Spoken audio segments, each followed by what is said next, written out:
Daniel Sonzini est né en décembre 1936, près de Montbéliard, dans un milieu modeste. Il entre à 14 ans à l'école d'apprentissage des usines Peugeot, où il reste 4 ans, et passe des CAP de fraiseur et d'électricien. Puis il suit des cours du soir pour passer un 3e CAP de dessin industriel.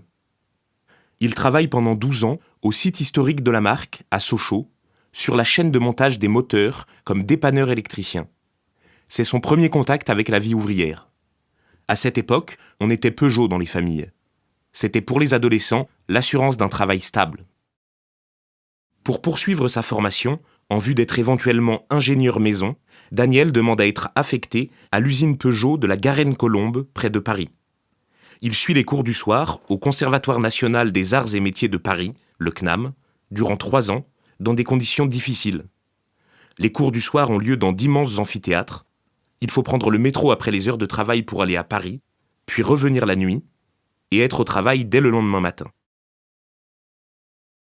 Le comité d'entreprise Peugeot organise chaque année des centres de vacances pour son personnel.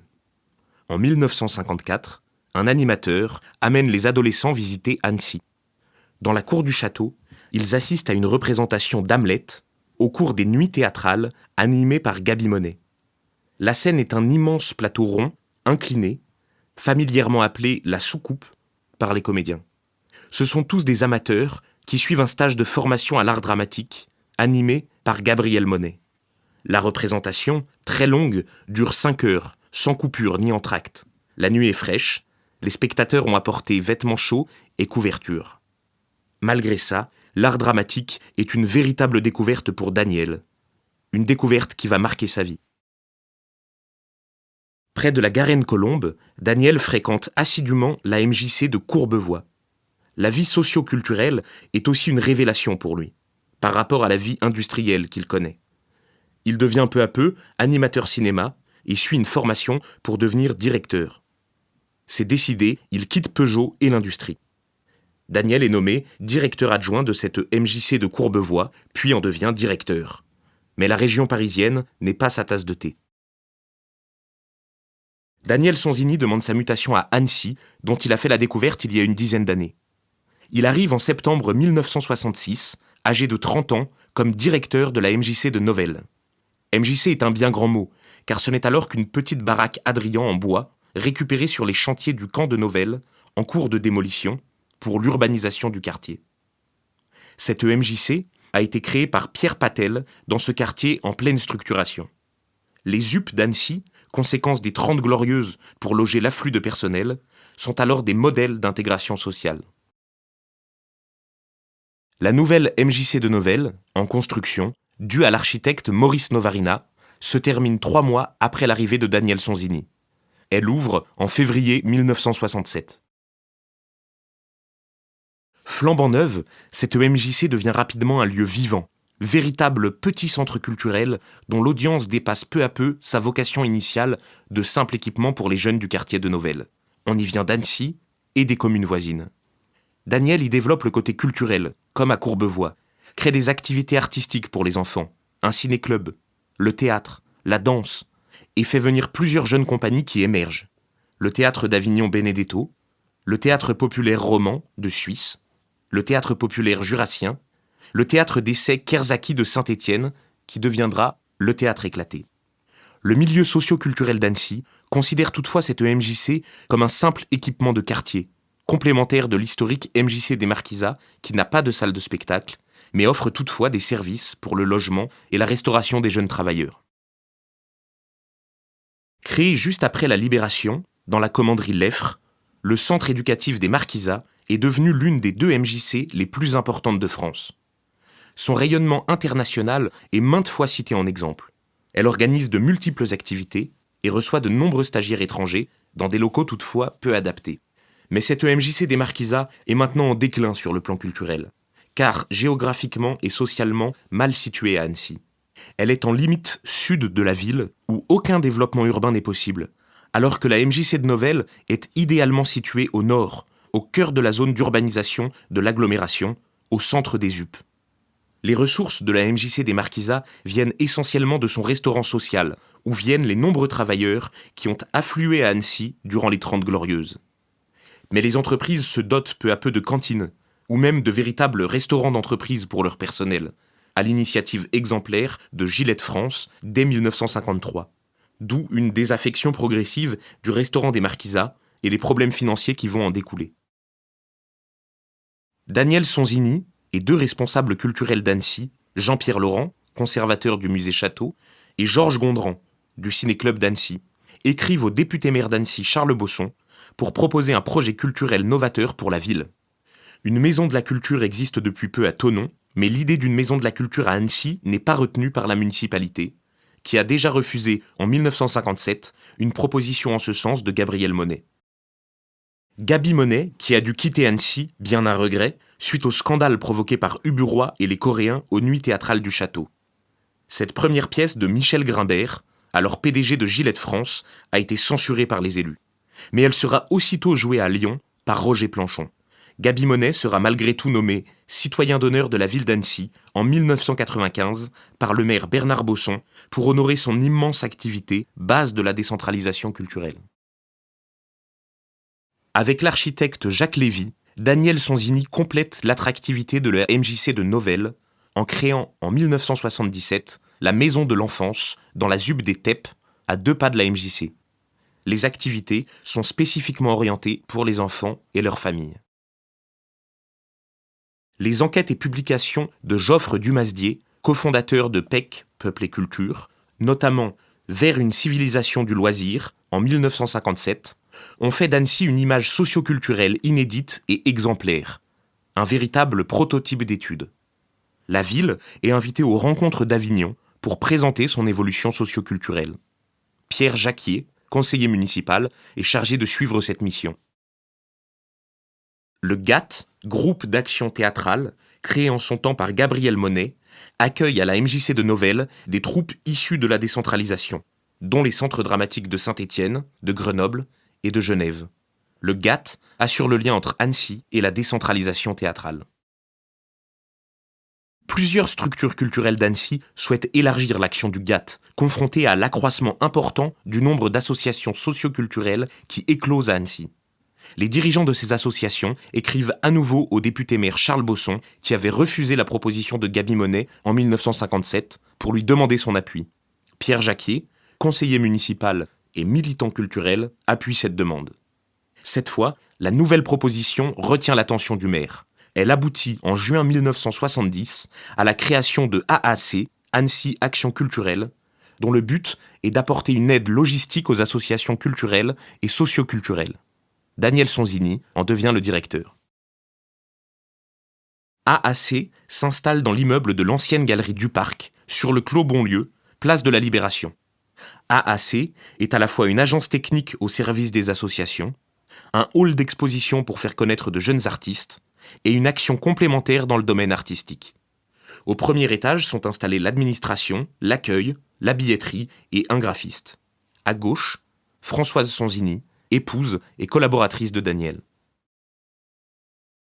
Le bureau d'Annecy Action Culturelle, réuni au premier étage de la maison du Parc, est formé de responsables d'associations culturelles et de comités d'entreprise. On trouve autour de la table Jean-Claude Praster, président de PEC, Guy Denarié, président de AAC, Marie-Thérèse Morel, du comité d'entreprise Gillette, André Fleuret, du comité d'entreprise Dassault, et Yvon Abosi, de l'école des parents. Debout, Daniel Sonzini, directeur d'Annecy Action Culturelle. Ne figurent pas sur cette photo Pierre Patel, premier président d'AAC, Jean-Pierre Bonnefoy et Pierre Jonot, enseignants, représentant le GAT, emblématique président du Centre d'action culturelle, puis de la scène nationale. Le concert de jazz révolutionnaire, Sunra, est le tout premier spectacle présenté par AAC dans le hall du Parc des Sports en liaison avec Annecy Jazz Action. Le programme artistique établi par AAC motive le ministère de la Culture à participer au financement du programme et au projet d'un nouveau centre culturel avec la ville d'Annecy. Ce centre devrait comporter une salle de 1000 places et une de 300 places. L'édification prévisible de Bonlieu implique la démolition d'une partie du quartier, dont l'immeuble patrimonial du Parc où est installé AAC. Annecy Action Culturelle déménage donc en 1972 dans le petit théâtre de l'Échange, rue Sommeiller, créé par Camille Munier dans son propre immeuble. Il en a fait don à la ville, qui charge Annecy Action Culturelle de gérer la salle. Camille Munier en remet symboliquement les clés à Daniel Sonzini, en présence du maire Charles Bosson et de son conseil municipal. Mais Annecy Action Culturelle ne dispose pas d'un véritable équipement culturel. La ville lui confie alors l'animation et la gestion du théâtre municipal à la place de la société fermière qui ne faisait qu'importer des spectacles clés en main. Le cahier des charges, très précis, rassure les associations culturelles. AAC s'installe au théâtre en 1976, où il y a nettement plus de place qu'au théâtre de l'Échange. Elle peut maintenant organiser des expositions dans le hall, gérer les spectacles et animations, et poursuivre la billetterie. Annecy Action Culturelle est alors en mesure de proposer un large éventail de spectacles adaptés à divers publics, dont les enfants qui viennent par classe entière. Daniel Sonzini est à son tour invité aux rencontres d'Avignon pour présenter Annecy Action Culturelle, dont l'action commence à se faire connaître hors les murs. Catherine Tasca, alors au ministère de la Culture, vient faire une étude à Annecy et préconise la création d'un centre d'action culturelle de nouvelle génération, le CAC, qui sera l'un des premiers de France. Son ministère accorde une subvention de 50% pour la création du bâtiment, qui doit comprendre, outre une grande salle de 1000 places, une petite salle de 300 places et une aide au fonctionnement.